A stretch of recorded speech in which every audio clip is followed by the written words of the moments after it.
The SportsCenter update on 1080 The Fan. First on The Fan, we've got a loaded Saturday college football slate for you all. Starting at 9 a.m., number 12 Notre Dame, they take on number 24 Navy. That game's going to be at MetLife Stadium, neutral site game. Notre Dame, they're favored by 14 in that one. Also going on at 9 a.m., it's going to be the site of College Game Day. UW travels all the way over to Indiana to take on the 7-0 Hoosiers. Right now, they're ranked 13th in the country. Indiana, they're favored by 5.5. That's because their starting quarterback, Nathan O'Rourke, he's going to be out for the next couple of weeks. He ended up having to have surgery on his thumb. At 12:30, the Ducks, number 1 team in the land. They host number 20 Illinois in Autzen Stadium down in Eugene. Oregon is favored in that one at 22.5. You're going to get all of your Ducks game day action here on 1080 The Fan, starting right now with the Sinner and Saint, and it's going to go all the way through the Ducks post-game scoreboard show. More sports scores and stories in 30 minutes. I'm Will Ortner at the Fan Sports Desk. Listen to 1080 The Fan on the Odyssey app, the Fan's desktop player, and tell your smart speaker to play 1080 The Fan. The original home of the Herd with Colin Cowherd. Weekdays 9 to noon, 1080 The Fan.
It's the Sinner and the Saint here on Portland Sports Leader 1080 The Fan. I am Will Darkins. Across the glass from me is Will Ortner. We are Will's Squared. We are not a Las Vegas singing group. We are not a comedy act. We are not two friends living in an apartment in a big city centered around a sitcom. We are two dudes talking sports here on a Saturday morning. Will Ortner, how are you? Not too bad. Are there like Vegas singing groups that are like just Vegas? Oh, my friend. Am I stupid? You can make a career out of a Vegas residency. Well, yeah, no, I understand that because like Bruno Mars is like, I'm not touring. I'm going to stay in Vegas. And then he like just keeps falling deeper and deeper and deeper into debt. Oh, does he? Yeah, you don't know that he owes like MGM like 60 mil. I am so glad you're saying this. I've literally had this conversation probably 3 times in the last handful of weeks. What is Bruno Mars doing? And I'm too lazy to Google it. I very easily could just Google, which now it's ridiculous. You don't even have to Google it. You could just chat GPT it or Gemini it. Yeah, he's claiming that he doesn't have 50 million in debt, but it was out there for a while. Yeah. So what? He's just spending money on hookers and blow probably, or sunglasses. Sounds like he's like got a bad gambling addiction, but he's also like he's in like Shohei. Well, his residency is in Vegas. Like that's my problem. Like I could never live or do like work in Vegas. It would be a problem. Even if like you weren't making great money, like I think you would spiral pretty quick if like somehow you know, like your podcast took off and then like some casino was like, do it live from ours. And you're like, sure. Right. $1 million a year. You were like, great. Yes. See, that would be my problem. It wouldn't be like, oh, Ortner's down there and now he's addicted to this and he's addicted to that. Yeah. It would just be like, Ortner's doing a show from the sports book and he got a hot tip that this team was going to win in Conference USA action. And then I wouldn't like pay attention. I'd just be like, oh, okay. Well, here's my unit bet. Here's my unit bet. Here's my unit. I have bet every game. Yeah. Crap. Yeah. Whoops. How'd that happen? Good thing they're paying me a lot. If you are up with us, why? Corso is old. Yeah, and I was just about to get into that. If you're up with us, why? If you are up listening to the radio, I also encourage you to, get into the College Game Day spirit, which is throwing on College Game Day on your TV on ESPN. We are the ESPN affiliate. Why the hell not? Now, if you go right now, you'll see that they got their regular crew of squirrely scoundrels on stage. And one of those being Lee Corso, who, amazingly enough, is still sitting upright. And they have put him in an old... they're at Indiana, by the way. They put him in an old Indiana sweater. And I get that he coached there, but gosh, does he look even older now? He's in one of those little tiny sweaters you used to see like the male cheerleaders back in the 40s wear before they got beat up for being a male cheerleader. It's rough. It's a rough look. Come on, man. Well, like when are at we gonna this do point, this? When are we gonna just all write a letter and sign it and be like, please take him off the air? because they're gonna let him do it until he doesn't want to do it anymore. And here's the thing, he's always gonna want to do it. He will you think he'll die on stage? I was gonna say, yeah. I was gonna stop myself from going there, but that's what he wants to do. Yeah. It's like, you know how half the football coaches are like, what's your ideal death? Like, I die on the sideline after we beat the number 1 team. I kind of... what? I feel like that's what half the football coaches... Like, if you told me that the Vanderbilt coach could have died after they beat Alabama, do you think he's kind of like, yeah, probably? I would kind of hope not. That's a sad death. Is it? Yeah. That's going out on That's top. really sad. I don't know, dude. That's not... There are way worse deaths than dying on the sidelines of a football field. Not that I would do it, nor do I want to do it. But if the Vanderbilt coach could have died after they beat Alabama, you would only be remembered awesomely. Yeah, we did it. We beat Alabama. Well, I mean, football coaches die on the sideline. I don't want to say he died all the way time, he lived. but it happens. Screaming and being a complete a-hole to his players. I'm shocked that Saban retired. I kind of was like, he will die on the sideline. You know what, though? When the stories came out afterwards, it all made sense. Well, I mean, with all these coaches retiring, and it's not just football, but basketball, too. Yeah. Like, Krzyzewski was the same way.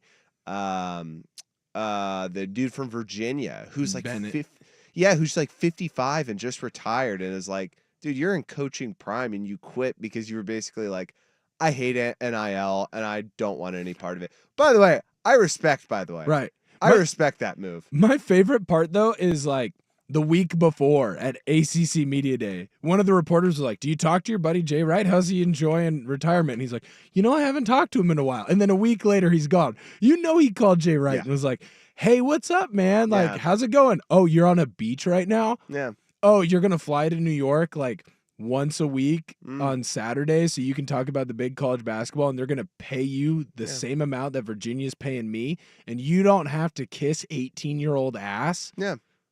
I think I might want to do that. Mm-hmm. What am I doing? Oh, I'm at Tyler. I'm in Tyler's living room right now with a suitcase full of cash, trying to convince him to come play at Virginia.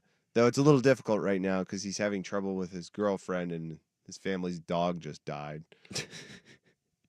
Yes, I have to negotiate with 18-year-olds. That was my favorite part of the old 30 for 30s where they talk about oh, we built this great college team. The one that always stands out to me is the Pony Excess, where they're like, how did you get Craig James to come to SMU? Well, we had to convince his girlfriend. Can you imagine that? This is a really good basketball player. We really like him. Yeah. But his girlfriend kind of would rather go to Duke than Virginia. Yeah. And see, right here, this is the part of NIL that I really don't like and that I think is, quite honestly, financially perverted, because you really shouldn't be, unless in extreme circumstances, negotiating millions of dollars on your behalf until you're mid-20s. I don't know, dude. I think Like if you're a pop star, right? I'm and at you're the like end of mid 16, 20s. 17, right? Yeah. You know, and it all kind of comes upon you. You know, you have agents, you have layers of protection in this. These kids don't have that. Only some do. Only some the do. big ones do. Yeah. The big ones Like Quentin Ewers, who is just at this point stealing money from people, which is hilarious because he's out for games and he's doing those Dr. Pepper commercials and he's really not living up to what he's supposed to be. He's not. He's not going to get drafted that high, which is kind of disappointing. or he will, and he might disappoint. Yeah, he will. He's old school. He's like 20 years ago, they would have loved him because he can't move, but he can make every throw. Yeah. And now it's like, dude, you got to be able to move in the pocket. I'll say this, though, as a 27-year-old. So we're going to classify that as elderly mid-20s. I should not be negotiating on my half either. I can't tell you. Like, I've been in rooms where it's like, hey, Will, we're going to have you do this thing. It's going to be paid for a different thing. Mm-hmm. What do you think your rate should come in at? And I'll Yeah. be like, what do you think it should come in Yeah. at? Okay, it sounds crazy, but I want $70,000 a year. I remember, Deal. I'll tell you, I'm not going to like disclose the deal that it was, but I remember in college sitting there and they were like, all right, Will, you've been working really hard at our student radio station. We think that you have come in enough and we think you deserve a raise. Ooh. Do you think we should bump you up to an extra $1 an hour or an extra $2 an hour? And I sat there and I was like, what do you think I should be bumped up to? And then they're like, what if we split the difference? We do $1.50. And I'm like, sweet. Yeah. Yeah. What's see, my they- hourly rate again? Yeah. And they're like, your new hourly rate? And I was like, my old one. Yeah. See, and that's as an adult, in terms of negotiating, that's when you go higher. And it took me a while too, in terms of like job stuff to Oh. learn that one. Like, Oh, you yeah. never want to be the one that like splits the difference or takes the low number. Whenever they give you that, where they're like, oh, it could be this, just go higher again. Because the worst thing that they could do Right. is tell you literally no. tell you like no.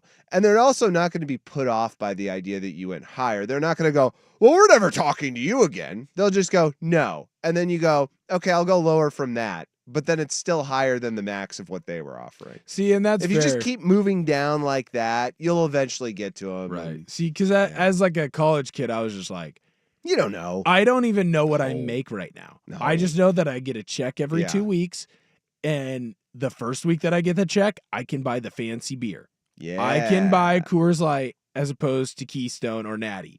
Or, like I can hit the Ellensburg Steakhouse. I can go to Ellensburg Pasta Company tonight. Ellensburg Steakhouse. Hey, dude, the Huntsman. Nothing wrong with that place. I think the steaks were butchered live there. Ooh. I can hear the cows crying. Well, that was the big selling point of Ellensburg for years. You'd come Killing into town, cows? you would smell the butcher shop, or the butcher, whatever they killed all the cows. Like I remember when I went on my visit, my dad was like, "Wow, it doesn't smell here anymore." And I was like, "What are you talking about?" Because every time I showed up here at the beginning of a quarter after being gone for a while, Yeah. it was like, "Oh yeah, I got to get used to the butcher." Yeah. They just murder all the cows. Oh, I get hungry every time I drive in. Oh yeah, but I'll tell you what, man. As a 27-year-old, like I have health insurance that I pay for myself. Congrats, dude. Yeah, dude, I pay for it myself. Couldn't tell you what's on it. I have no idea. Yeah. I just know that I pay X amount, Mm-hmm. and then when I go to the doctor, if I go to the doctor, wait, I don't go to the doctor. I got to be like almost dead to go to the doctor. Yeah. I don't know what my copay is. I have no idea. Once you get a kid, you'll Yeah, I think you go. you'll pay hyper attention to that. Well, because they get sick all the time. Kids Well, are and not only that, because they're gross. expensive, Yeah, and then like you'll have to pay for their health insurance, and then you'll have to be like, okay, now I have to take benefits off mine and put it onto his. What can I take off from mine that I'll still won't die if I go to an emergency room? it's not And then gonna if he just has like a butcher me. sniffle, I take him to a doctor and like they put him in like an intense cryo chamber. They put him in the bubble. Yeah. He becomes Bubble Boy from Seinfeld. Did you watch the World Series last night? I saw parts of it.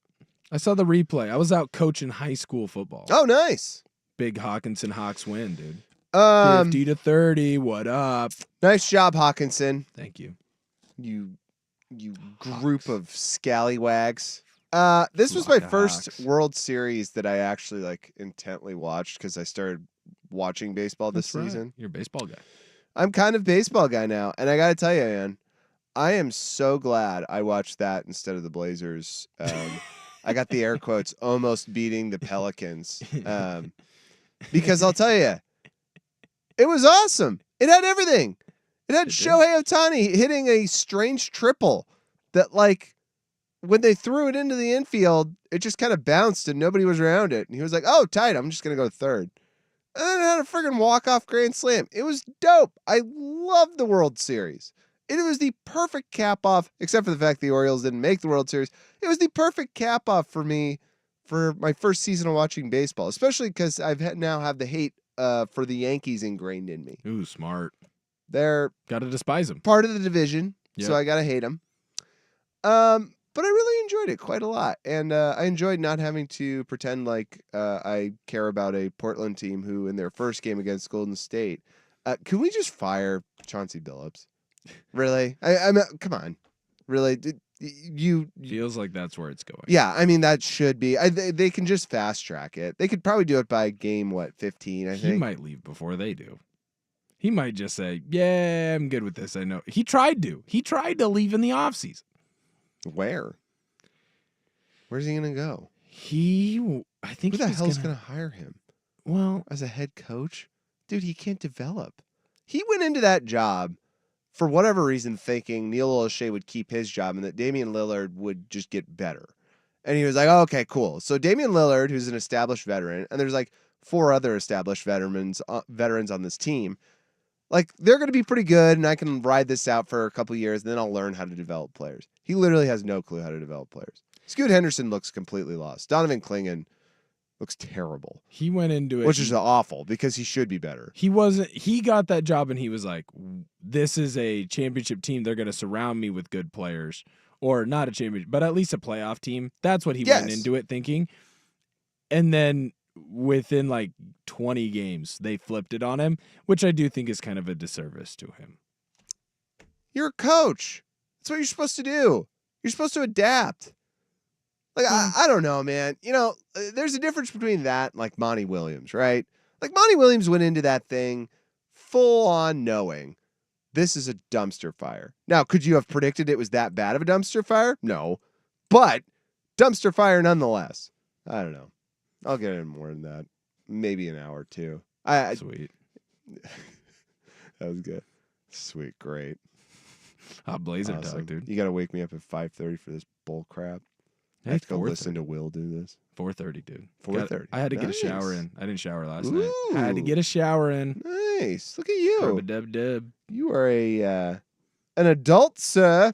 All right, the Oregon Ducks coming off of a huge win against Purdue. Well, it was a good one. Now face probably the toughest stretch of their schedule. Legitimately. Yeah. 2 ranked opponents, though I think Michigan probably won't be ranked by that time, but you will go to the Big House next week. But this week, you welcome a team that is going to be tricky good and tricky sneaky good because you have extra pressure on yourself. We'll cover the Oregon Ducks preview versus Illinois next. You're listening to the Sinner and Saint on 1080 The Fan. But first, it's time for Ducks game day traffic and weather every 10 minutes, brought to you by Victorico's Mexican food order. Victorico's for your game day celebration in-store or online for pickup or delivery at victoricos.com. Here's Will O.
Oregon Ducks are back in Eugene, taking on the number 20 Fighting Illini, who are 6-1, having won consecutive games. They beat Penn State 21-7. Ooh, my bad. That's oh no, that ain't right at all.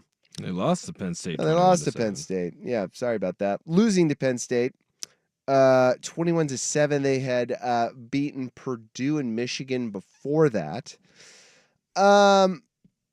There's a lot of layers to this game that really all start with Oregon being number one. And the reason that I say that is because I don't know if you've been watching ESPN this entire week, but I have, unfortunately. When they talk about college football, I literally never hear them talk about Oregon. Now, I know that that's kind of like a national slant because of West Coast football and everything, but they're the number one team in the country. Don't you think you would kind of mention them a bit more than when is Kalen DeBoer going to get fired? Is Alabama done? They're done. When is Arch Manning going to play next? I thought that was kind of interesting. And I think that the national media is actually doing Oregon a service in taking off some of that pressure because really, you're the number one team in the country.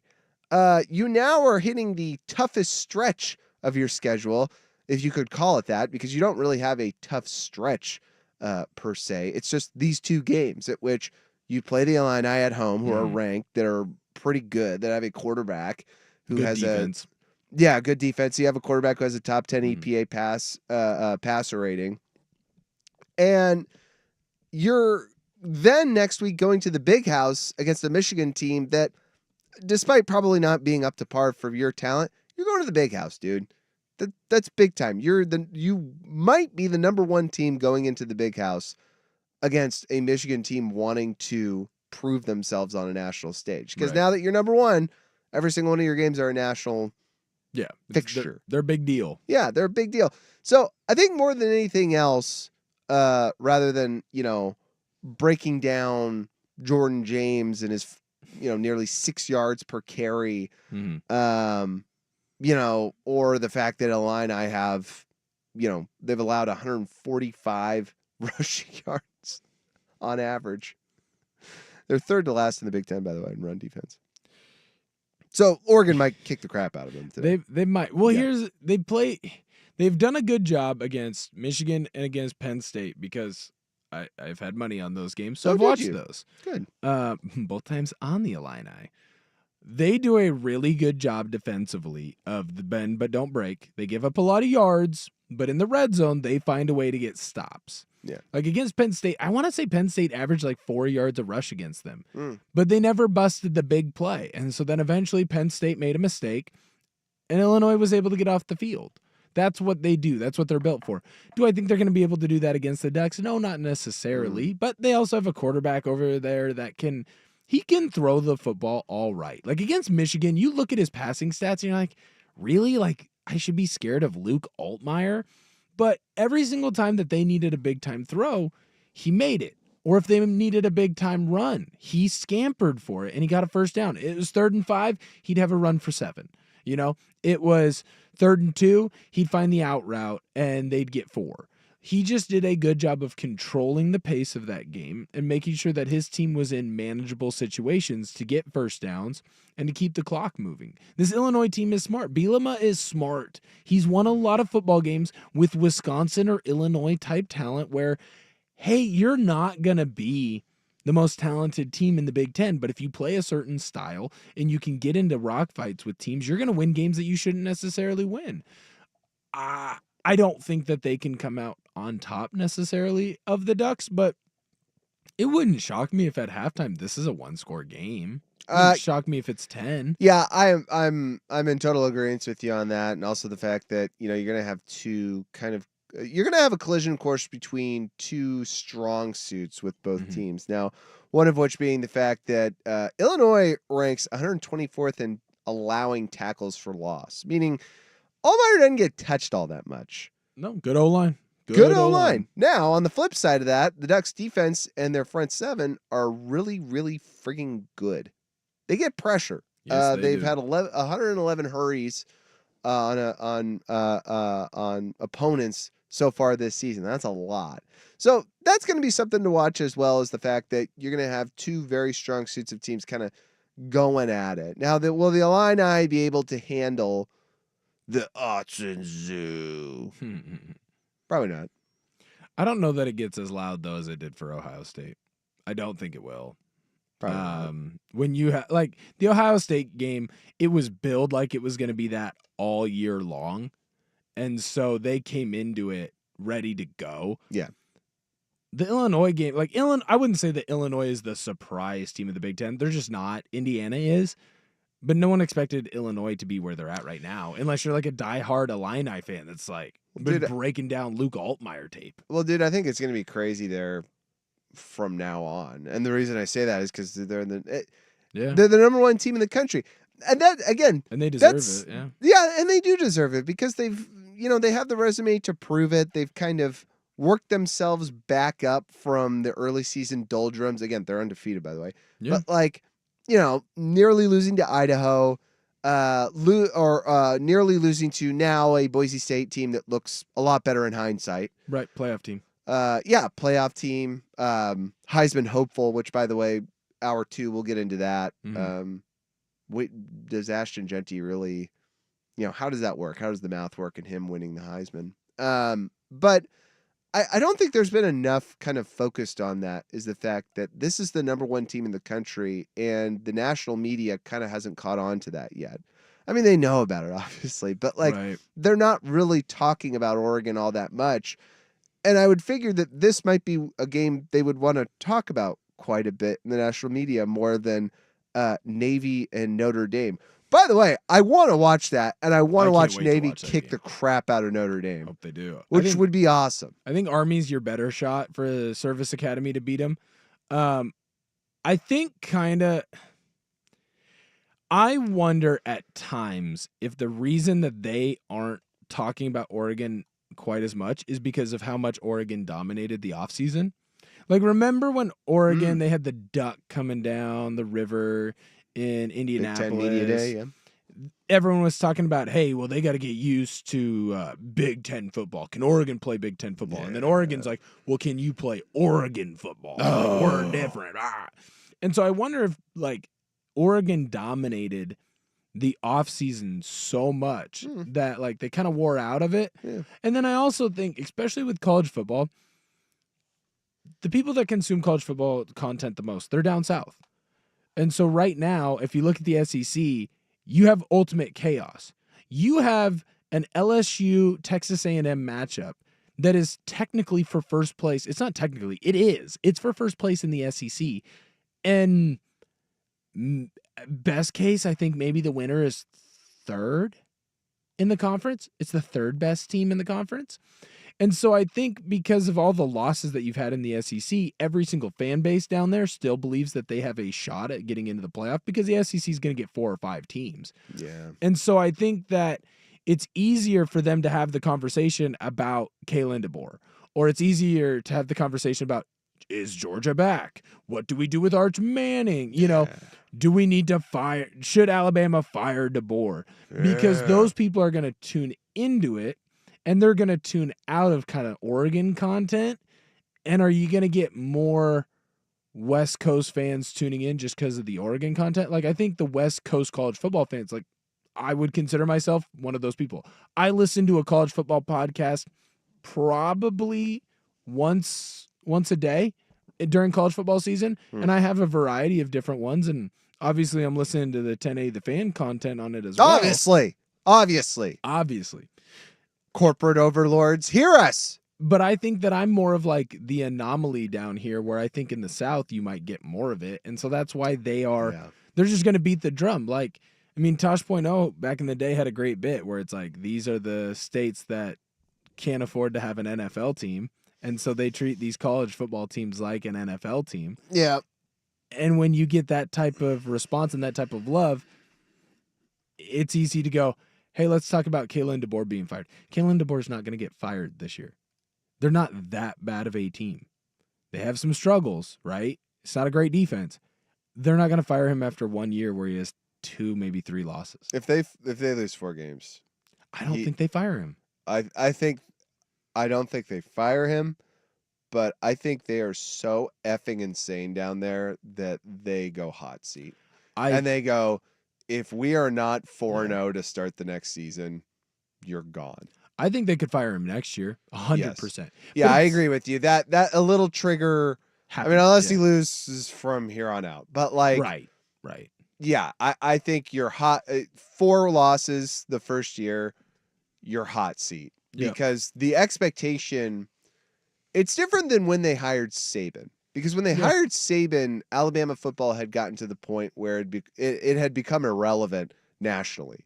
Yeah. USC and Oregon in some respect, but also Auburn had kind of overtaken the national conversation about football, and they were pretty pissed off about it. And so after many failures of trying to find coaches, they finally went to Saban because he was a proven product at LSU, and they go, look, you know what you're doing. We'll give you time. It's okay. We don't want to go through this carousel again. Just, work your way back up. It's a different type of hire because of the fact that you now need to maintain it. And Kalen DeBoer, at least in this first part of the season, has not done that very well. And I say that even though they have only lost 2 games, but you lost against Vanderbilt, dude. The Vanderbilt loss is bad. I also think bad. the close wins over South Carolina, and they had another one in there as well, where it's just like there's no reason for that game to be that close. No. I also wonder with DeBoer, too, is it totally fair? Like, he comes in late. Like, he comes in late during the recruiting cycle, so he's not going to get a lot of those transfers. Most of his best defensive transfers transferred out. But he's also not accepting their culture down there. Like, the dumbest thing that he did was, hey, if we beat Tennessee, you going to smoke the cigar? No, I don't believe in smoking. I don't want to do that. It's like, dude, you could not believe in smoking. Just say, yeah, I'll smoke the cigar. Take a couple pictures with it. Don't light it. Who cares? Why isn't Kalen DeBoer wearing a suit? Like, dude, just put on the nice clothes. If it's going to make your life easier, just put on the nice clothes. Well, it's 20 because minutes. he got paid, he got empowered by Bama, which is bring your brand of football here. I mean, DeBoer is a proven product everywhere except for right now. Yeah, he wins. Everywhere. And so I think when Alabama opened the cash, they opened the bank for him, he goes, all right, I'm empowered. This is my team, and I'm going to put it in my likeness. And if they don't like it, you can pay me my guaranteed money, and I'll go F off to a cabin. And they might, because they are that insane down there. But I'll tell you. Yeah, and you can't lose as this transition is happening because we all know where this is going, right? The Super League. Yeah. As this transition is occurring, you can't lose relevance. If you start losing relevance to Georgia, Texas, and I don't know, Ohio State, or I guess at this point Oregon, if you start losing relevance to them, you're in trouble. So we'll see how that all turns out. Don't disagree. All right. Beavs, disappointing loss last week, though. I like the fight.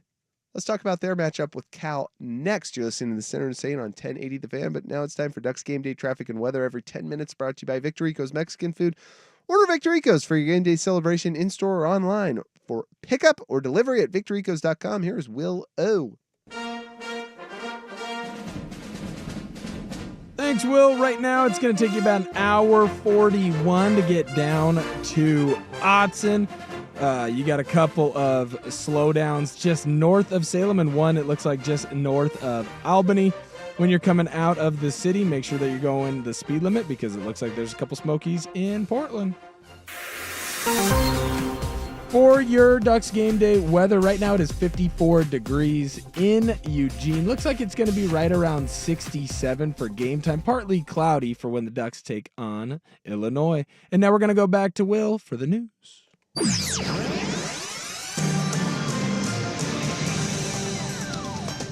All right, 6:30 in the morning, so there's no football yet.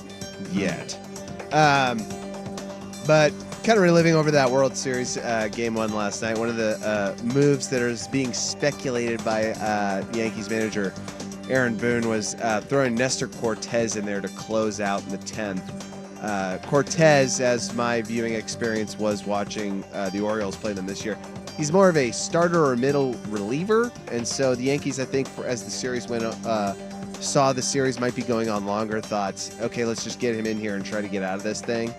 And then you intentionally walk Mookie Betts, which was interesting. So, strange managerial role, but game 2 is tonight. See what happens. More sports scores and stories in 30 minutes. Will Darkins from the Fan Sports Desk. Listen live or on demand on the Odyssey app, Fans desktop player. Tell your smart speaker to play 1080 The Fan. Hey, it's Zook for A&E Plumbing, Heating, and Air. Before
Oregon State Beavers are back in action today. They are taking on the Cal Golden Bears, who were formerly of the Pac-12, but they were scared, so they ran off. That's right. They were terrified. Terrified of that hot Beaver football action. They thought to themselves, a 3-team league, we couldn't handle it.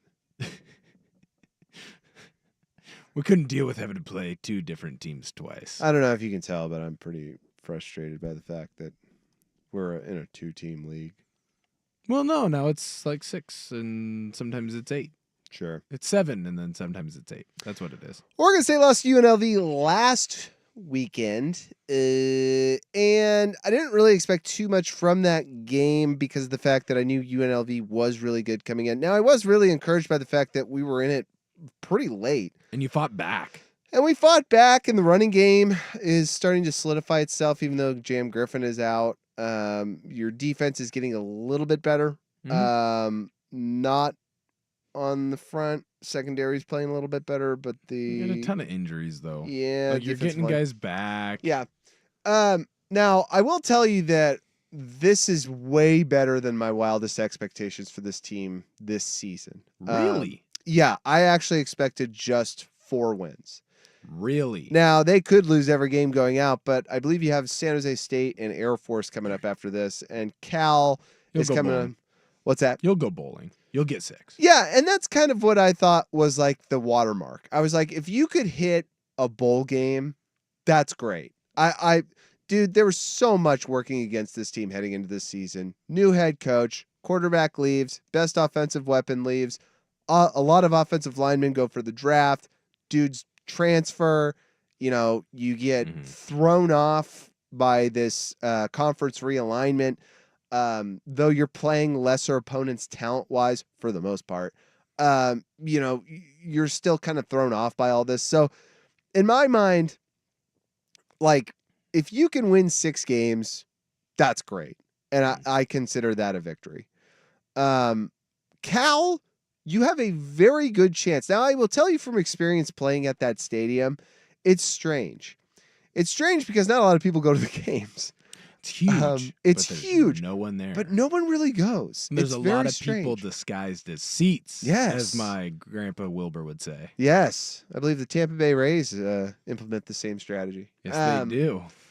Yeah. And so, that part of it is kind of interesting.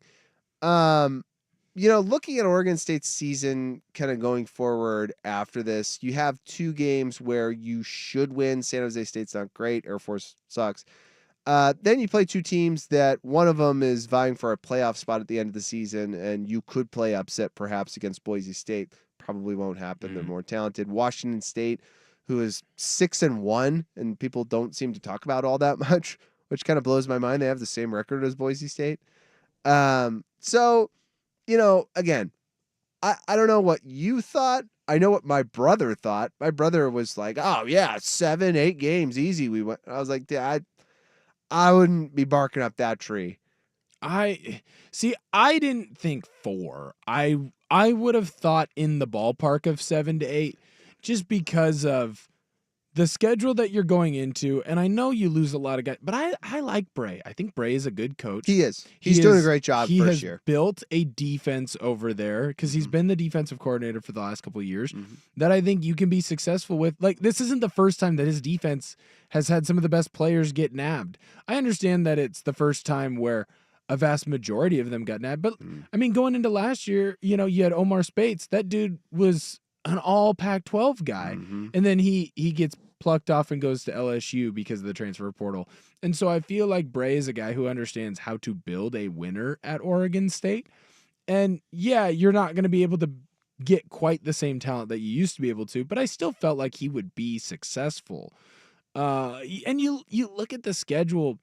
I'm not here to poo-poo on all the Mountain West teams. You got to feel like the Boise State game. You have to chalk that up as that's probably going to be a loss. The way Washington State is playing right now, the difference between Oregon State and Washington State is just Washington State got a player at the quarterback position that is electric and he's making plays. You took a swing going after the Idaho kid, McCoy, and I don't think that he is terrible necessarily, but I mean, you have half your defense out, and the only reason you lose to Nevada is because he throws 4 interceptions. Like, that can't happen, man. If he just doesn't turn the ball over on 2 of those situations, 2 of them, you probably win that football game. Shoot, if he just doesn't throw the pick 6, you win that football game. He could throw 3 interceptions, and you could have still won that football game. So I feel like you're going to be a slightly above average Mountain West team right now. And then hopefully every couple of years you can get enough players in that are going to pop. If you get a guy like a John Mateer, why couldn't you look like what WSU is right now? And I feel like in Bray, you have the coach that can get those types of players with that extra chip on their shoulder to come to Oregon State, and then maybe they can turn into something. Right now, it's going to be a little rough, and you're going to start losing some of the battles that you won before just because you were in the Pac-12 and, a Boise State was in the Mountain West. But at the same time, you've got a guy who is under-recruited, who went to Oregon State, who did well and succeeded at Oregon State. He's now come back. He was a good defensive coordinator for you. He's going to be a good head coach. But the best thing for you is who's going to come in and pluck him away. Yeah. Would anyone want to come in and pluck him away? Like, your best attribute here is that Oregon State is probably Bray's ceiling. So you might be able to build not necessarily a consistent 10-win team, but a consistent winner, a consistent bowl goer, right? Yeah, but I think maybe I'm kind of skewed by the whole like Jonathan Smith leaving. I had this idea in my head that like Jonathan Smith wouldn't leave and that the Pac-12 would still be a thing and he would just like stay here. Because I kind of thought he would. I kind of thought he had that makeup about himself. And, though he's struggling a little bit at Michigan State in his first season, he's a very good coach and he knows what he's doing. And so I think for me, it just with Bray, I don't know. I think this job has basically turned into a stepping stone at this point for Oregon State, as a head coach. I think that if he does well there, he's probably leaving. First chance he gets. His dad was a coach. His dad was a coach at Oregon State. He has it in his blood to say, I want to go for something better. Right, but who do you think comes in? Like who's the big name SEC, Big 12, Big 10 team that comes in and is like plenty of Big 12 teams. I want Bray. I think if you overperform and you do something like what they're doing at Washington State, which they should watch out for their coach, I think you definitely get some struggling Big 12 teams that look over there and go, "Hey, you want to step up? Get a call." Is it a better situation though? Like, is it a better situation for Dickert or for Bray to go to Baylor? Is that really a better situation? Yes, 100%. Why? You have more money, more resources, more fertile recruiting ground in Texas. But you don't have 100%. more. But you don't have more than the teams you're going up against in your conference. You have more in terms of you are now sitting at the big boy table.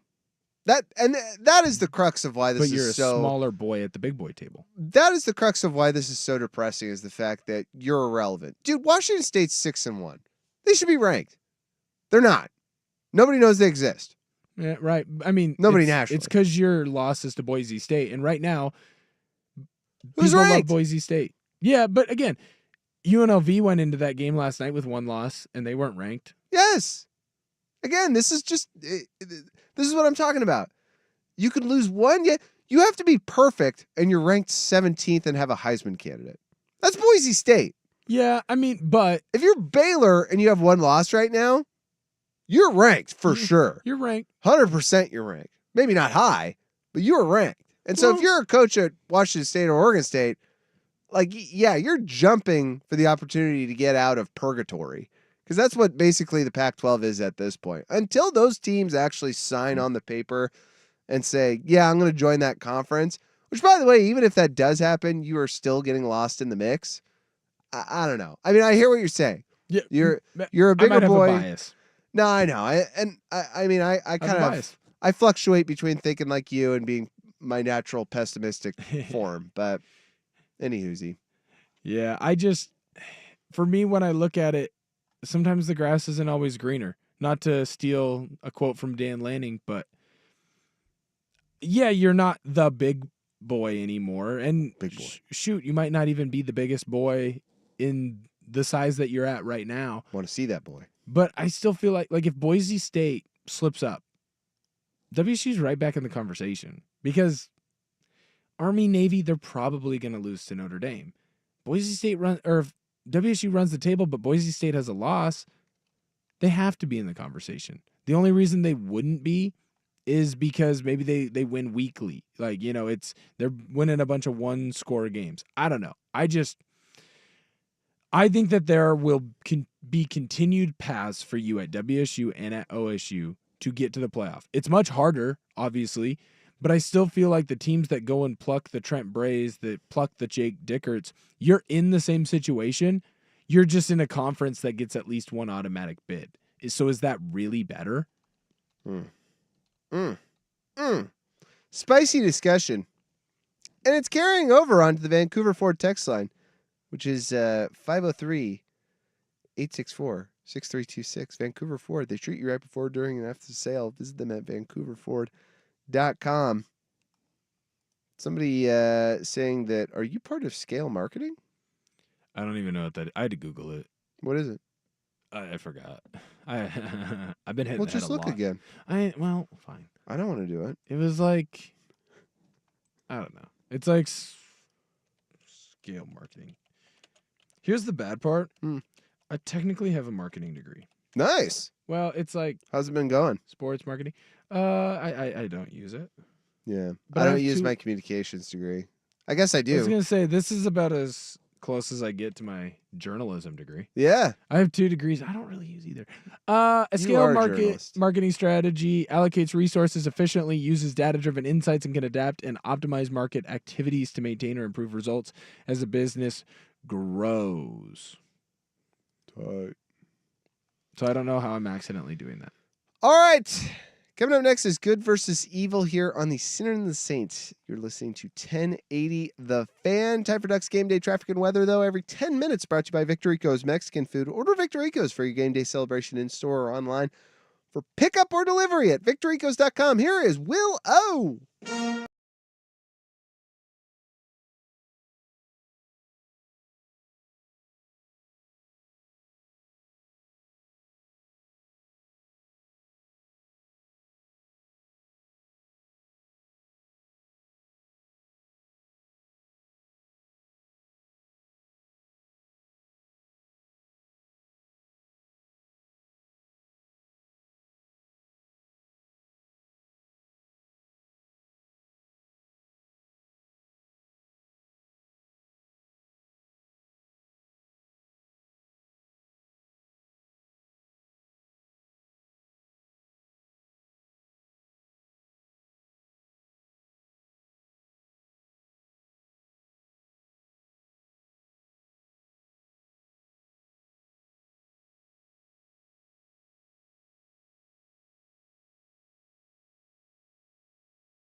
You just sit back and ride the wave. It's time for Good versus Evil, brought to you by the Titan of Hawaiian Restaurants, 808 on 1080 The Fan.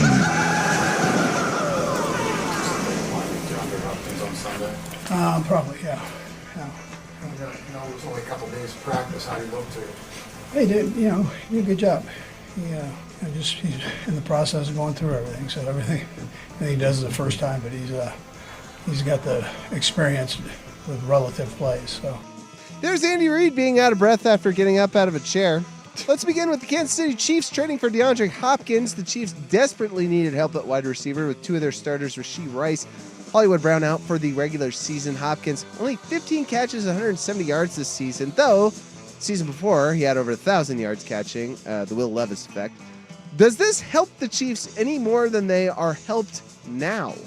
Yeah, I think it does, just because you get a competent wide receiver. DeAndre Hopkins might have lost a step. Shoot, he might have lost two.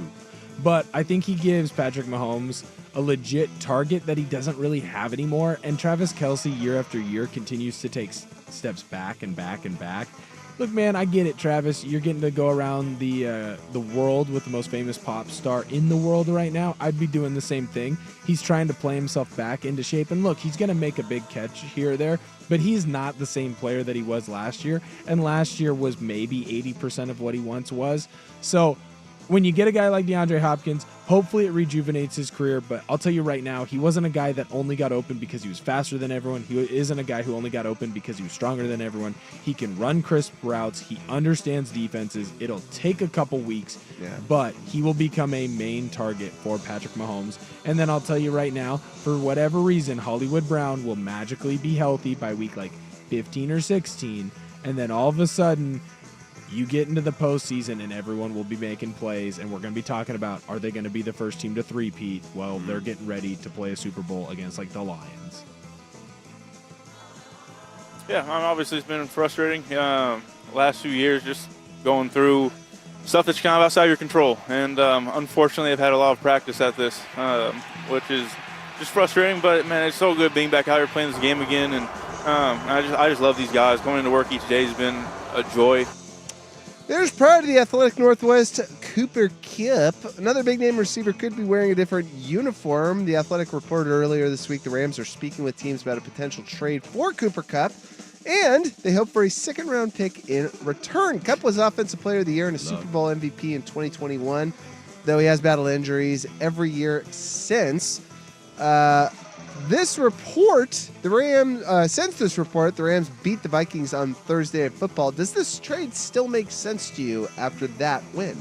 I don't think it made sense anyways. Like, I think the DeAndre Hopkins trade actually brings Cooper Kupp's trade value down.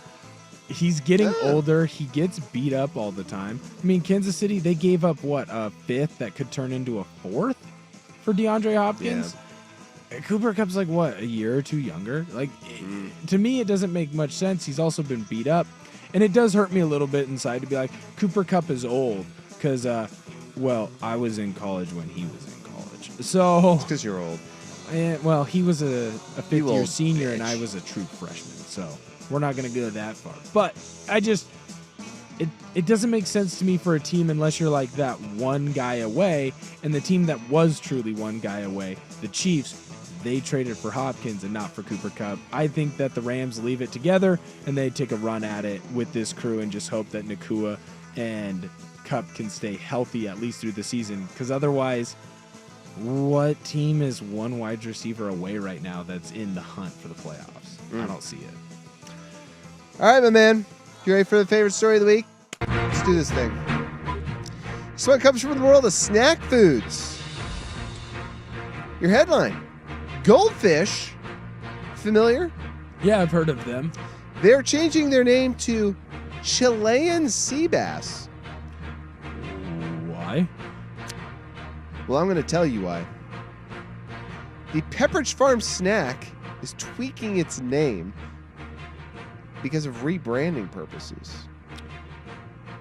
So it's really not all that crazy. It's just the fact that they were like, hey, let's take a brand that has been now synonymous with a snack and just change the name to something stupid. Is this like when IHOP became IHOB when they got burgers for like 2 weeks? Or is this like a permanent, we will forever be known as this? Like Mars bars to Milky Way bars. Oh, right. Yeah. So IHOB, International House of Burgers. For like 2 weeks when they're like, we make crappy burgers now too. Yeah, that was one of the worst marketing fails. Or I guess, what was it? I'm not going to IHOP for a burger. Yeah. Or what would you call that? Marketing zags? Because this is kind of a marketing zag. It's like, hey, a word that means an animal more people think of as a snack. We're going to change that now to something that people will forget in 5 seconds. It's stupid. Yeah. Like I will never, like, unless I'm just, I don't know certain things because I'm too young. When has that ever worked? Like, when has there been a company that is dominating the market in their niche category and then they're like, you know what? We're going to completely change everything about us and then they dominate the market more or expand their niche. Like, when has that ever happened? Like, the only reason that it happened with Starry is because they literally had to change their name because there's a lady named Sierra Mist. That's the only reason they changed. They don't want to be Starry. They want to be Sierra Mist, but they legally had to change their name. I do like Starry. Goldfish doesn't have to legally change their name. Well, text line, tell us, is there a brand that has had that a ever complete happen? overhaul and it was actually successful? And for no reason. Because it's a good quandary, good point. The best one, like literally the best one and the only one that I can think of is Starry, but they were legally forced to. The tweak of the name is in nod to its roots. Pepperidge Farm launched Goldfish in the United States in 1962, initially aimed at adults as a bar snack. Oh, interesting. Since the 1990s, though, however, Goldfish has been sold as a snack for kids with playful packaging. The clever stunt is a simple way to remind customers that Goldfish exist amid growing competition from upstarts. Wait, a nod to its roots? Was it originally this? Chili? The Peruvian puff pepper? I don't know. This all confuses me. I just think it's a dumb move by them. It's I'm still going to eat it. I feel like it's someone who friggin' love Goldfish. Like just got like a middle manager job that doesn't really do anything. That's like, I gotta have something that I can put out there, and we're gonna make this move, and then any sort of success with it, they can then be like, yes, we've dominated the market now with 8 to 12-year-olds who just grew 0.5%. All right, coming up next, we're going to dive into some NFL talk, previewing this week in action, which there are some very intriguing games. We'll also dive back into, at the start of hour 2, some Ducks talk, though I want to focus on the Heisman race because I think Dylan Gabriel does have a say in it. Though he isn't the best offensive player on the team, we do know the pattern of, hey, let's give the Heisman to the best player on the best team, and much more. Coming up next in the hour 2 of the Sinner and the Saint, right here on 1080 The Fan. But first, it's time for Ducks game day traffic and weather every 10 minutes.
Fan Sports Desk, a Sports Center update on 1080 The Fan. First on The Fan, a fantastic slate of action here on this college football Saturday. Starting at 9 a.m., you've got number 12 Notre Dame. They're taking on number 24 Navy. Navy's still undefeated. They're 6-0. Notre Dame is 6-1. That game's going to be played at MetLife Stadium in New Jersey. Notre Dame right now is favored by 14 in that one. Also at 9 a.m., the Huskies, they're on the road taking on Indiana. Indiana is a perfect 7-0. They got 13 wins. College Game Day is there right now. Indiana, they're favored by 5.5. They're without their quarterback, Nathan Rourke. He had to have surgery on his throwing hand thumb. Then at 12:30, the big game that everyone's caring about here in the Northwest. Number 1, Oregon. They're also a perfect 7-0. They're taking on number 20, Illinois. Illinois only has one blemish. They're 6-1 on the year. Oregon right now is favored by 22.5. That game's going to be played in Autzen Stadium down in Eugene. If you want any of your Duck Game Day action, you can listen to it here, starting with the Sinner and the Saint. We're into our second hour. That's going to take you all the way through Ducks Game Day scoreboard, the post-game show. So make sure that you stay here on 1080 The Fan for all of that action. More sports scores and stories in 30 minutes. I'm Will Ortner at the Fan Sports Desk. Listen live or on demand on the Odyssey app, the Fan's desktop player, or tell your smart speaker to play 1080 The Fan. The Fan is live on YouTube and Twitch.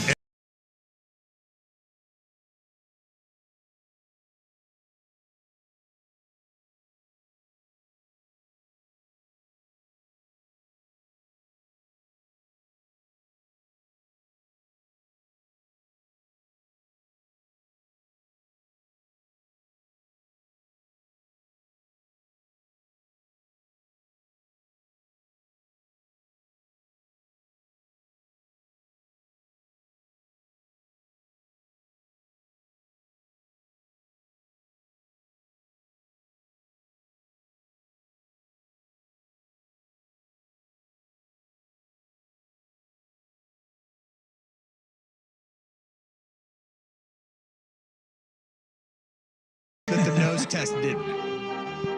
The Sinner and the Saint Tailgate Show on 1080 The Fan, the Odyssey map, It's just turned into a gigantic Mexican. and 1080thefan.com. Hour 2 of the Sinner and the Saint right here on Portland Sports Leader 1080 The Fan. No Luke Anderson, he is out. It is now Will Squared for this weekend as we get you ready for college football. And no more important of a game here in the Pacific Northwest than the number 1 Oregon Ducks welcoming the number 20 Illinois Fighting Illini. I do like that name. It's kind of vague. I don't really know. I don't know what Illini is. I think it's It's the just- natives. Oh, is that right? I believe. Okay. I believe they're one of the colleges where they do a, like they work with the tribe. Like got an Florida agreement. State and the Mhm. like. Florida State will always be the Seminoles, and the reason why you don't hear a lot of backlash about that is because the Seminole natives, they actually have like a deal with FSU, so they have like classes, they have scholarships, stuff like that. I believe that's the deal with the Illini. Oh. We broke down a lot of this game in hour 1. One aspect of this game that I want to focus on, and I guess a bigger part of the college football season, is the fact that there's really no clear Heisman candidate right now, except for Boise State's running back, I guess. I know he's in betting odds second right now, but there is really no clear player who we can all point to as that is clearly the best player in the country right now. And I think that Oregon has the opportunity heading into this game and for the rest of their season to get the whole hey, best player on best team nod. And I would argue that you could give that to Dylan Gabriel, who's been incredibly accurate, though. Jordan James obviously has been the focal point of what's made Oregon so good offensively, their running game. But I don't know, man. I think that this is kind of a interesting point in the season where, usually by this week, we all kind of agree who is the Heisman candidate and who will most likely will win it. And I don't see it. I don't know about you. When I look at this, Ashton Jeanty had to continue the historic pace that he was on, and I believe that he's kind of off it the last couple of weeks. He's only, I mean, I'm going to say he's only getting 130 yards. Like, he needed to be getting 200 yards just because the easy thing for a lot of Heisman voters to do, and I think that we see this every single week when you look at the AP voting for the top 25. Like, there was a week, remember when Oregon beat Ohio State, but Texas was still number 1?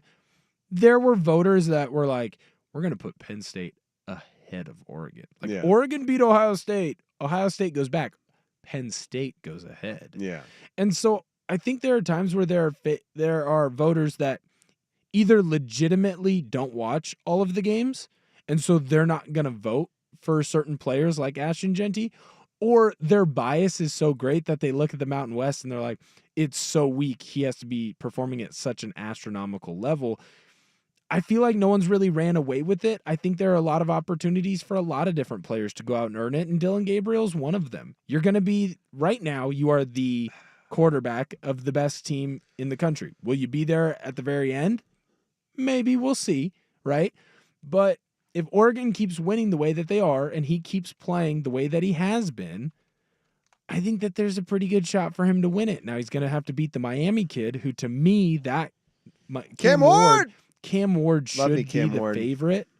Just with what he's doing at Miami, the defense is horrible. And the reason that offense goes is because that kid makes a lot of big plays. So I think it's going to be a quarterback, and I would bet on it being, a Dillon Gabriel. I think Drew Aller has a track where he could get it possibly.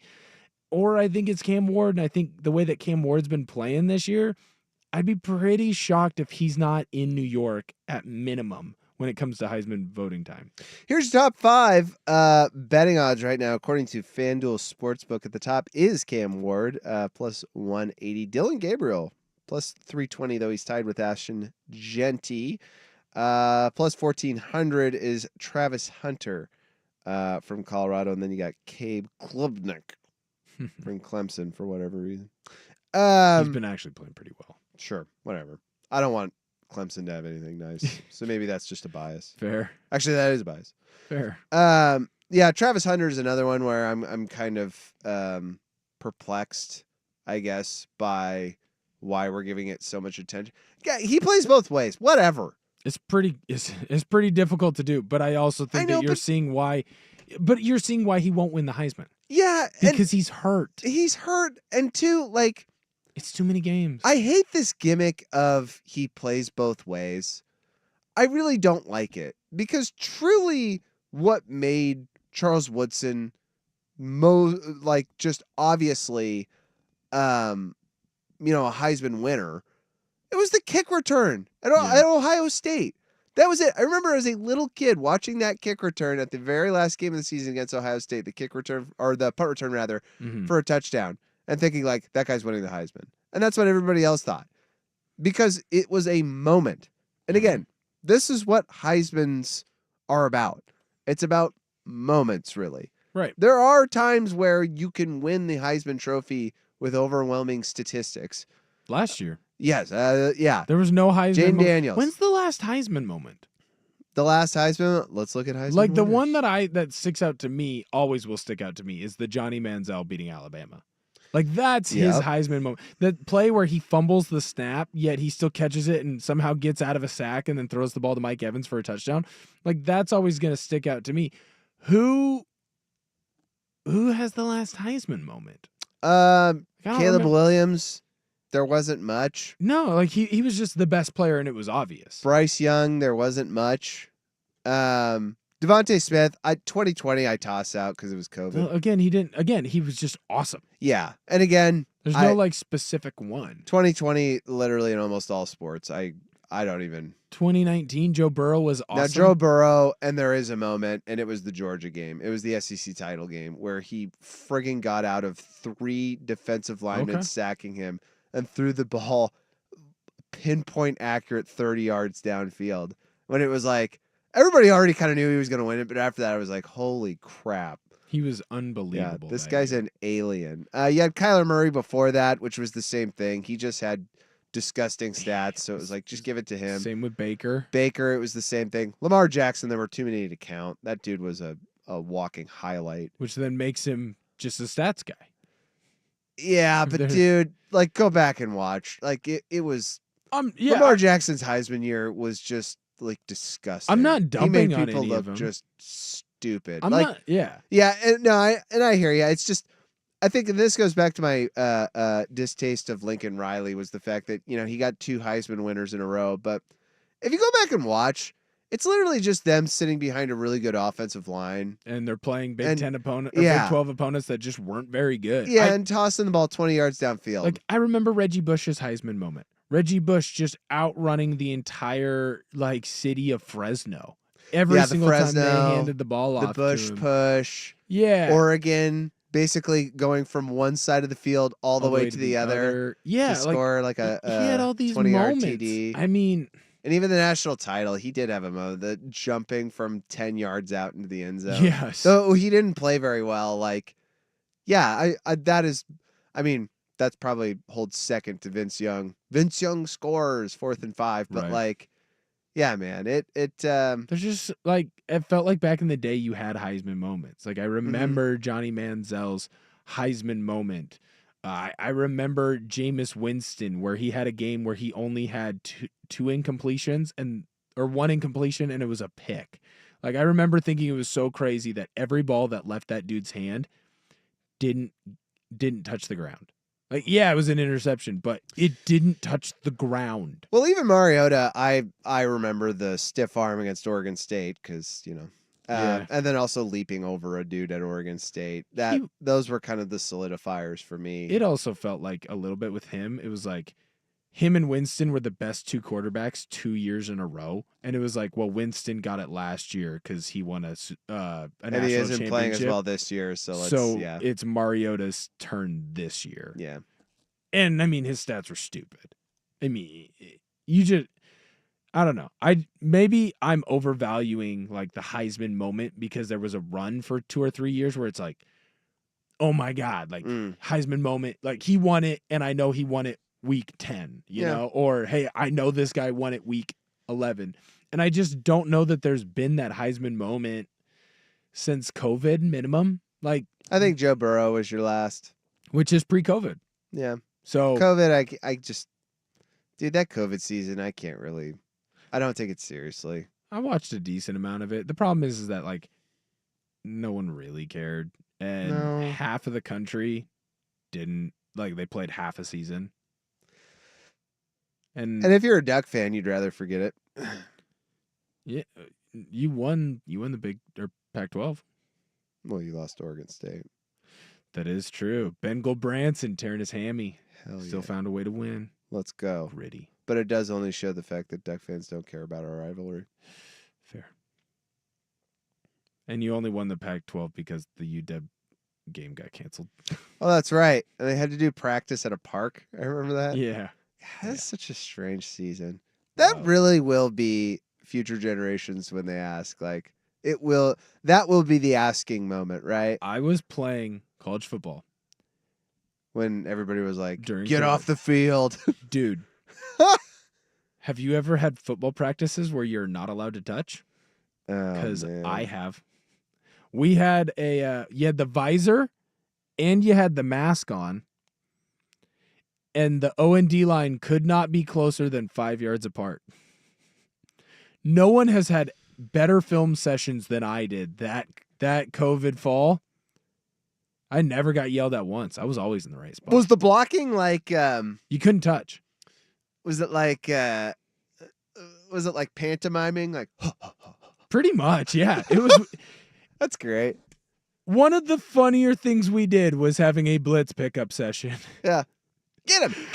And we couldn't touch. And they couldn't run past us. We had to be 5 yards apart the whole time. Get him, Ortner. And then we had to change outside because we couldn't change in the locker rooms. Yeah. But you couldn't get naked, but you had to change. Hmm. You couldn't go into meetings.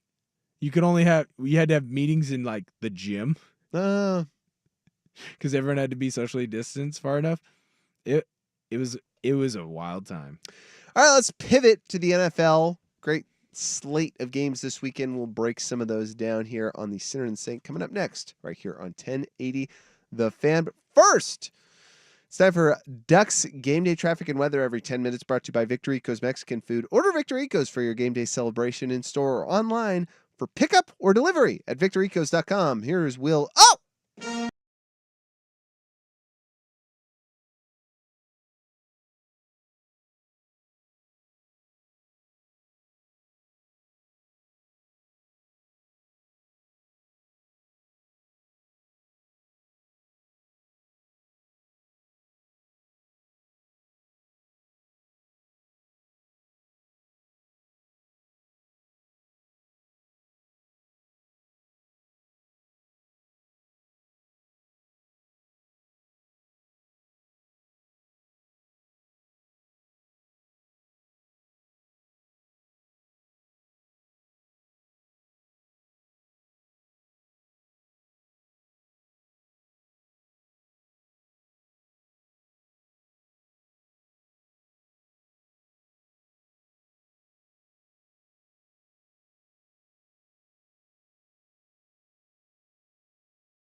Phil! Do you know about it? I've heard of it mentioned a time or two. Well, guess what? We're in week 8, and the week started off with a rather controversial game, though I didn't think it was really that controversial. I mean, it was a face mask penalty that Sam Darnold was afflicted by, but what, you get 15 yards and you're at the 23 with a minute and a half left? Yeah, were you going to Down go down 8? and score? Probably not, but still some drama nonetheless. There's also some great drama in this week's slate of games. In the early ones, you have Eagles, Bengals, Ravens, Browns, Titans, Lions. Now, the 10 a.m. one with Cardinals, Dolphins is drama-filled for another reason, because Tua Tagovailoa will be coming back onto the field after suffering a concussion earlier this season. His, 5th serious one It's at least his third in the NFL. Yeah, third critical one where we saw the fencing position though in interviews. Still not gonna wear his The Guardian cap. Yeah. I think I've come to a point of acceptance about what Tua Tagovailoa thinks of his life, which honestly I can't knock it because I think he does understand that there's a serious risk of him dying out on the field.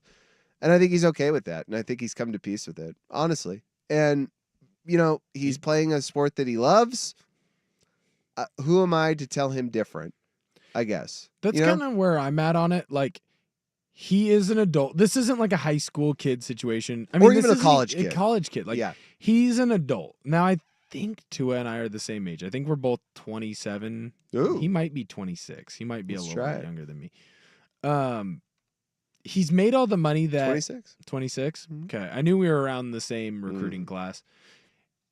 He's made enough money at this point where his family will be wealthy, or as long as they handle their money correctly. Yeah, they'll be all right. They'll be okay. His kids will be okay. Mhm. And once you get to a certain point as an adult, like, who am I to tell you what you should and shouldn't do? Like, being in the military is dangerous. Should I tell you not to be in the military because it's dangerous? Like, being a police officer, firefighter, like, those things are dangerous. Being someone that enjoys, like, the real Spartan races or the ultra marathons. Shoot, you know what's dangerous that no one thinks about? Hiking stupid mountains and volcanoes, and people die all the time. People fall off cliffs. It happens. Yeah. Mountain climbing, it's dangerous. Motorcycle riding. Like, if you really think about it, riding a stupid scooter, a Vespa, is pretty dangerous because if you get hit, you die. Like, that's what happens. But if you're an adult and you're going to make that decision, who am I to tell you what you should and shouldn't do? And if Tua wants to play football and he wants to do it without a Guardian cap, who am I to tell him no? Intriguing matchup in the AFC East as well, though. It's between two boo-boo poo-poo teams, the Jets and Patriots. There is a very, very, very strong chance that the Jets will lose a fifth straight game after acquiring Devontae Adams. Now, I'm saying that fully well knowing that the Patriots arguably are the worst team in the league. I think actually they are. Just if you watch them, it just feels that way, especially because all their players are such soft P words. What is Gerard Mayo doing? I'll tell you what, Bill Belichick is having a grand old time just doing the rounds, telling everyone, I'd never say that. That's not. We had the 'Cause you number one don't. rush defense. Are you kidding me? You never say that, especially about pro athletes. You could do. You know what? Soft You fighting could do words. that in college. You You can. could. You can. Because you still have kids that are impressionable. That I know NIL is still is a thing at this point. These kids are getting compensated, but it is still to the point where players naturally are deferential to their coaches. Yeah. You still have a little bit of that in the NFL. But in the NFL, you have personalities and men's livelihoods. So when you call a guy soft, it communicates to him, if he is a really good player, okay, this guy's not looking out for my best interest and my best financial interest. I want to trade and I want out. Yeah. No, 100%. Well, Yeah. here's the other thing. Like, most of the guys, when they get called soft, like, that's fighting words. They don't like that. Yeah. And then, And obviously, it's not motivating words. all the crazy Boston guys are now like, you made him soft. You put in the dunk hoops in the facility. You're letting them be more player-driven. Tell instead of 'em, Danny. coach-driven. It's just like, hey, man, I'm also not going to jump on Gerard Mayo. Like, tell you what, maybe this is just because I'm an impressionable youth, but I got called soft a time or two. Did Yeah, not again. like it. Didn't appreciate it. Sure. Played a lot harder. Yeah, I'm not sure going to you claim did. that I played well because I'm not at the skill level of anyone that ever played in the NFL. But Probably when not you're a even high-level professional college. and you're making this kind of money and your main focus now is money, Yes. this is not how you motivate those individuals. And sometimes you got to learn. Sometimes you got to step on a rake Yeah. or two as a coach. You know what I mean? Like, if it's your first time really being in charge of people, sometimes you got to step on that rake and have that rake hit you in the face. An intriguing division matchup, Falcons and Buccaneers.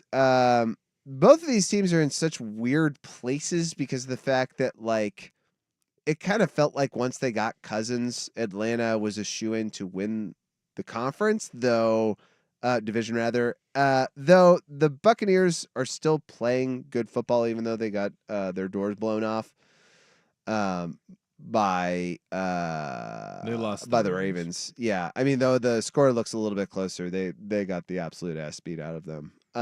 Lost your two best receivers too. Yeah, and I think this is actually one of the more competitive divisions out there. Question: Jaden Daniels, will he play against the Bears this weekend? I kind of think not, though they said that he practiced Friday. I don't know why he I don't know would. why you would do that. The Bears, though the record would indicate otherwise, they're not good and you were better than them. I think you can handle this. Marcus Mariota looked really good. Coming to that, though you were playing the Panthers, you should look good. The big thing for me is it's a rib injury. So it's not like, hey, we give him time and he'll feel better No, because he'll be he's all right. going to keep getting hit. Yeah. Like what makes Jaden Daniels so good is that right now when you add him into the +1 run game, he can make people miss, and he's faster than a lot of guys. So you have to leave a spy there for him, which leaves more one-on-one matchups that they're taking advantage of on the outside. Yeah. You try to keep running a dude with a rib injury, like you don't cast up your ribs. Like no one's walking around with like a 10-man cast around their belly. Yeah. Like you're going to get hit and you're going to feel it and it's going to hurt. And it's going to hurt the rest of the year until you can truly actually take some time off it where you're not getting hit, you're not moving around, you're not doing anything. And so why would you risk that in this game? Give him a week, maybe even 2, and then see where you're at. Cowboys Niners I could care less about. The Monday night game though, Giants Steelers, though that kind of looks like a bleh kind of game. I want to see if Rust has it for another week. Russie? I want to see if he's got it again. I loved that game. I thought that was fantastic. Even though the Jets suck, I loved it. He looked great. Good for him. Found a way to win, man. Found a way to win. All right, coming up next, let's shift to probably one of the more just perplexing things that happened with Syracuse football this week. I want to talk about this, the 3 pick sixes. It was beautiful. That really was, it was that, and this is kind of what they call the lead question heading into the next segment. Was that the worst individual performance of recent memory in football? We discuss coming up here next on the Sinner and the Saint on 1080 The Fan, but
Kyle McCord, who is the quarterback for the Syracuse Orange Man, he had probably one of the more notably bad performances in football history. I thought it was great. Against Pitt. His final stat line was 5 interceptions, which, is really bad. But what made it worse on top of that, honestly, if he had thrown 5 picks, I think still this kind of gets forgotten. It's the 3 pick sixes. That's what carries it over the top. And then also the fact that he sacks himself at the end of the game. My favorite part was Tom Fernelli. He's like a big CBS college football writer. He tweeted out the stats from the first half, and then he said, guess what the score is? And like neither team has over like 150 yards. Neither team is running the ball well. Neither team is throwing the ball well. And you just like go down the stat and you're like, wow, it must be a defensive battle. Like they're really going back and forth. Like, okay, 2 good defenses going after, maybe some below average offenses. And then you look at the stat line and you're like, oh, he threw 2 pick sixes in the first quarter. Yeah. 3 in the game. Hilarious. If you're going to be bad, be the best at being bad. Now I do have some top 10 worst NFL performances to give you by quarterbacks. Oh, I know what number 1 is. What do you think? It's Lynch. Paxton Lynch. He threw like 5.5. Okay. No. No? No. Who's worse than Lynch? I'm going to tell you, damn it. All right. Derek Anderson. Gotta do that to your own boy? Yeah, well, he's in kind your of Beaver Nation shirt? Well, that's your guy. DA's kind of gone into a different galaxy. Oh, what's he up to now? What does Derek Anderson do now? Derek has some interesting political and social beliefs. He's got some hot political takes? Yeah, if you could call it that. Week 5 in 2009 versus the Bills. This is Browns Derek Anderson. Of note, Pro Bowl Derek Anderson. 2 of 17, 23 passing yards and 1 touchdown. Not great. Zeke Bratatowski. You remember him? ZB. Yeah. It's 1960. 12 of 28 for 178 passing yards. Not that bad. 1 touchdown. 12-28? Yeah. 7. Just below 50%. 7 picks. 7? Tim Hasselback, week 15, 2003 versus the Cowboys. He was 6 for 26, 56 passing yards and 4 picks.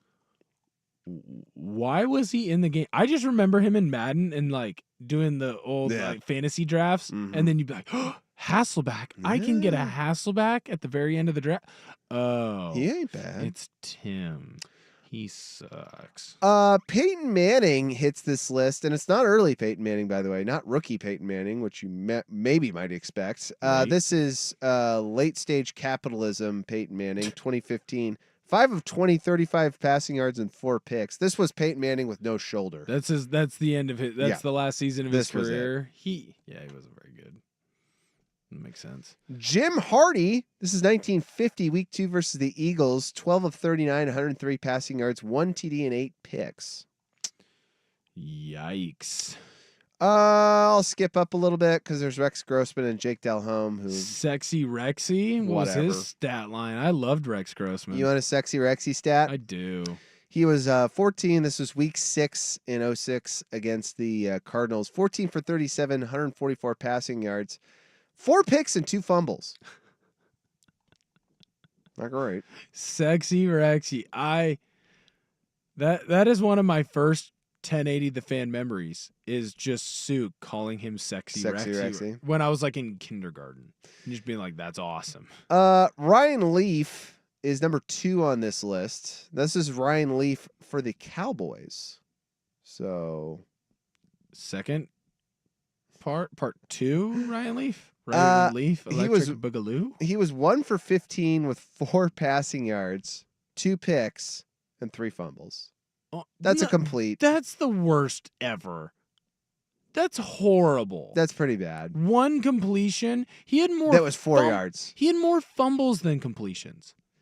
He Correct. dropped the Yeah. ball and gave it to the other team more times than he threw the ball to his team. That's a good perspective. That's so. Did you say 4 interceptions? 2 picks. 2 picks. So not that bad. So he averaged 2 yards for every interception he threw. Yeah, I mean, look, this That's was so bad. this was late. This is late leaf. Late leaf. Was there an early leaf that was good in the NFL? Well, no, he was. If you do remember Was he the a schedule merchant? Was he just a Pullman merchant? Is that why everyone thought he was good? Was because he was up in Pullman? dude, 'Cause he I was don't an remember- insane prospect. Well, because see, here's the thing. I don't remember Ryan Leaf. Oh my And then goodness. everything that I hear about Ryan Leaf is Ryan Leaf wasn't super awesome. Well, no, he wasn't. He was an addict, and Well, he is in I recovery. meant on the and- field. Oh, on the field. Yeah, no, he was an addict. He was erratic and And that's what Huge got him. a-hole. Is it kind of so? Then is it more kind of like a Johnny Manziel thing, where it's like just get him to the field in Pullman? similar. And Yeah, no one kind of. and I don't think it helped really him? took over in Pullman. Now I can tell you as a kid watching Ryan Leaf and watching them take on Michigan in the '97 Rose Bowl, like it was sweet, dude. Ryan Leaf was a frigging monster in college. That guy could chuck it downfield, and he was a large human being. That didn't translate well to the NFL for whatever reason, drinking and drugs. But like the one good game he did have in the NFL, it spurred the Sports Illustrated cover that I do like quite a bit called "Back from the Brink," because his rookie season he was horrible, Yeah. and then he had one good game that kind of like made people think, okay, Here he is. Maybe he's back. arrived. didn't quite happen that way. Well, I feel like again, his rookie year's 98, correct? 99. Correct, yes. 98, yeah. I don't remember any of that. I'm 97, but Yeah. I feel like people must have been ripping him and Manning. Like these quarterbacks go 1-2 and they are no bueno. Yeah. Well, Manning got a little more slack because he was on a truly terrible team. I think there was a Awful, belief awful. that the Chargers were still okay and kind of had an off year, and it was like, okay, well, this is going to add to it, and he'll be Mhm. better. I mean, the Colts were just Dumpster bad, fire. of so epic there wasn't a proportions. lot of expectation for the first season. Now I'll give you number one, and I'm surprised you didn't guess this in the beginning. I would have thought Lynch. Okay, I'll give you another guess. Think So- of all time. So it's around my age. Yeah, I mean, it's Like- of recent, I guess, in the past Who would have had a horrible game? 7 recently? years. 7? Mhm. Is this quarterback still in the league? Probably not. Is this like a Blake Bortles Mm, through like think more obscure. how is it? Simeon maybe? Did Simeon have like a 4 interception game? That's a good guess, but no. I don't know. Your top holder, at least for this list, of worst individual NFL QB performances, Nathan Peterman. Did I go Paxton Lynch and it was Peterman and Peterman had the 5 interceptions in one half? That's correct. Okay, so I knew the game. I just Yeah. thought it was Lynch and it was actually Peterman. That's okay. Okay. Yeah. That's what it was. Because so then Paxton Lynch must have had a game like that as well, where he had a couple interceptions. But yeah, he's playing for the Bills and he has 5 interceptions in one half. Yeah. Yeah, that was kind of the Okay. Right game, wrong player. Well, now, if you do remember, too, John Gruden picked up Nathan Peterman after this and was like, this guy's Now, let me tell you, this guy's a football player. This Dude. guy's a football player. Now, between me writing racist things in emails, I watch this guy's film and think, wow, this guy's a football player. Have you seen his YouTube? Oh, is that what he's doing now? John Gruden loves football, baby. Oh, it's just him It on YouTube. is a trip. I listened to an interview that he did yesterday. Oh boy. He's just gonna keep going. I would have thought he would just go into hiding. He has He got paid enough. Like, he has a whole football facility where it's like him and one of his buddies, and he just pays his buddy a ton of money, and they just watch all of the film from all of the games. And he's like, I am prepared to come back and coach again. Buddy, you're not gonna coach again. no. No one's going to hire you. No, the league's passed. I mean, it's not even that scandal that really. I'm like passing by. Yeah, I He passed said him he by doesn't more like than the anything. RPO. Yeah. Everything's RPO now, dude. What are you talking about? Yeah. It's Yeah. all RPO. Well, and two, I mean, yeah, we're up against it, but just final thought on John Gruden. I mean, look, the guy got undeserved glory. He took Tony Dungy's roster and won a Super Bowl. That's it. And he was in kind a of weak okay in NFL Oakland. season. And he was kind of okay in Oakland. He was fine in Oakland. He didn't win anything major. He got didn't. to stuff. Great. You won one Super Bowl with Tony Dungy's roster in an off NFL year. Like, what do you want me to do? Whatever. My brother tried to convince me that he was incredible because he read a book about John Gruden, and I was like, dude, you need to go back and look at the record. Spider to web It's banana, not really man. that great. Yeah. He got to do some commentary on Monday Night Football, so then everyone was like, Yeah. amazing. This guy right here. It's like, meow, meow. All right, coming up next, we wrap it up with what to watch in today's game, Oregon, Illinois. That's coming up next here on the Center and the Saint on 1080 The Fan. But first, it's time for Ducks Game.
happens on 1080 The Fan. All right, time for our segment, What to Watch. Taking a look at what should you watch in the biggest games of the day. Of course, we're going to look at Oregon and Illinois. If I have anything to watch, it's going to be the battle that we talked about in hour one between Oregon's offensive line and